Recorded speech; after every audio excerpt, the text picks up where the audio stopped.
Kanaatiif ammallee yaada qajeelaadhaan socho'uun barbaachisaadha. Waa'ee sabaa dhaadachuun gatiin qabu. Dhaaba kamii jala hiriiraniyyuu keessumaa warri biyya alaa ta'an biyya kana keessatti abidda qabsiisuun salphaadha. Maaliif ijoolleen isaanii as hin jiran? Hin gubatan yoo abiddi qabate. Maatiin isaanii jalaan tuqamu.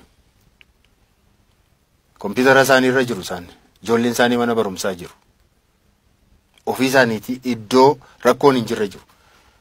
Lafa duuti miti lafa sagaleen rasaasaan dhaga'amni jiru. Addanaati garuu uummata walitti oofu. Dhiiga ilmaan hiyyeessaatiin tapha siyaasaa taphachuu barbaadu. Aangoo irratti qabachuu barbaadu. Walitti naquu wal nyaachisuu barbaadu. Waan hin jirre uumuu barbaadu. Nuyi warri as jiru kan hin dhagayin Noorweeyin ta'anii dhaga'u isaan.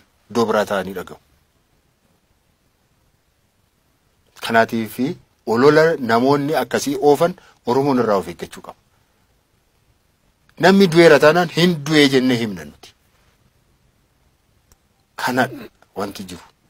Biyya kana keessatti rakkoo isaas kan beeku nuyi. Bal'ina isaas kan beeku nuyidha. Kan wajjin rakkatus nuyi. Achi ta'anii kiiloomeetirii yookaan maayilii 8,000 meeqarra ta'aniitu achi as nu ajajuu kan barbaadan. Ololaan biyya keenya kan jeeqan. Saba keenya kan bittimsan, kan addaan baasan, kan addaan fo'an. Waan hin jirre kan uuman namoota akkasiitu jira. Kanaatiif sabi keenya kanarraatii of eeggachuun barbaachisaadha. Wal amanna. Haxinnaatu isa guddatus, gaarii isa ta'u, hamaa isa ta'u, mootummaa qabna. Wal amanuutti deemuu qabna. Wal baruu deemuu qabna. Dhugaa walii, dhugaa dubbachuu, dhugaatti amanuu, duudhaa keenya durii sanatti deebi'uu qabna. Yoo kana ta'uu dhaabanne ammas rakkoon isa tokkoof dhufu keessumaa warra biyya kana keessa jiran hundumaa gaaga'a. Warri alaallee isaan dhimma hin qabanne. Dhugaa isaa dubbanneef.